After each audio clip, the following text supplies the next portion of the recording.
Daily current news में आज का हमारा विषय है इसरो करेगा EOS-09 या रीसेट 1B सैटेलाइट लॉन्च।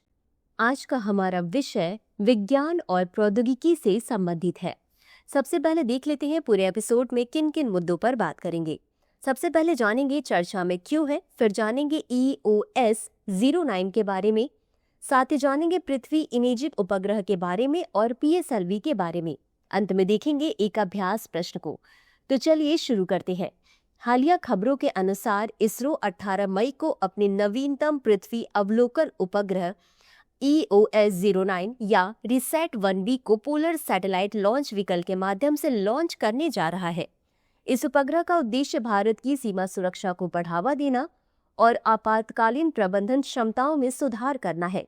यह उपग्रह विशेष रूप से पाकिस्तान और चीन के साथ सीमाओं पर निगरानी रखने में महत्वपूर्ण भूमिका निभाएगा। आगे बढ़ने से पहले आपको बता दें, यह एक अत्याधुनिक C band synthetic aperture radar से लैस है जो इसे सभी मौसमों में उच्च रिजोल्यूशन छवियां प्राप्त करने की क्षमता प्रदान करता है।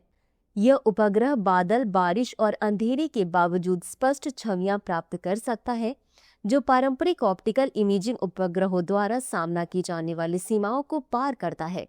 इसका वजन लगभग 1710 किलोग्राम है और यह PSLV C61 रॉकेट के माध्यम से सूर्य संक्रमणीय कक्षाओं में भेजा जाएगा। इसके पास 5 अलग अलग इमेजिंग मोड हैं जो इसे छोटे ऑब्जेक्ट को 1 मीटर तक की उच्च रिजोल्यूशन से लेकर बड़े क्षेत्रों की निगरानी करने तक की क्षमता प्रदान करते हैं। अब जान लेते हैं पृथ्वी इमेजिंग उपग्रह के बारे में। पृथ्वी इमेजिंग उपग्रह वह उपग्रह होते हैं जो पृथ्वी की सतह का अध्ययन करने के लिए विभिन्न प्रकार की तकनीकों का उपयोग करते हैं। मुख्य विशेषताएं: उच्च रिजोल्यूशन इमेजिंग, रडार और सिंथेटिक अपर्चर रडार, सभी मौसमों में कार्यक्षमता, कृषि और पर्यावरणीय निगरानी, सुरक्षा और सैन्य उपयोग। अब जान लेते हैं ध्रुवीय उपग्रह प्रक्षेपण यान या PSLV के बारे में। यह भारतीय अंतरिक्ष अनुसंधान संगठन द्वारा विकसित एक अत्याधुनिक रॉकेट है। इसका विकास इसरो द्वारा 1993 में शुरू किया गया था, लेकिन इसका पहला सफल प्रक्षेपण 1994 में किया गया था। यह भारत का तीसरी पीढ़ी का प्रमोचन वाहन है।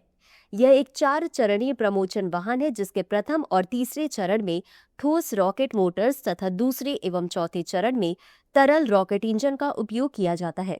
यह तरल चरणों से युक्त प्रथम भारतीय प्रमोचन वाहन है। इसके सफल प्रक्षेपणों में चंद्रयान 1, मार्स ऑर्बिटर मिशन और स्पेस रिकवरी मिशन आदि शामिल हैं। इसी के साथ अंत में देख लेते हैं आज के अभ्यास प्रश्न को। EOS-09 के संदर्भ में निम्नलिखित कथनों पर विचार कीजिए। 1. यह एक अत्याधुनिक C band synthetic aperture radar से लैस है। 2. यह पोलर सैटेलाइट लॉन्च व्हीकल के माध्यम से लॉन्च किया जाएगा। उपर्युक्त में से कौन सा या कौन से कथन सही है या सही है? A केवल 1, B केवल 2, C 1 और 2 दोनों, D न तो 1 और न ही 2। इस प्रश्न का उत्तर कमेंट बॉक्स में जरूर दें। अभी के लिए बस इतना ही। धन्यवाद। डियर व्यूअर्स, अपने एग्जाम की तैयारी को और बेहतर करने के लिए हमारे चैनल को लाइक, शेयर और सब्सक्राइब करना न भूलें।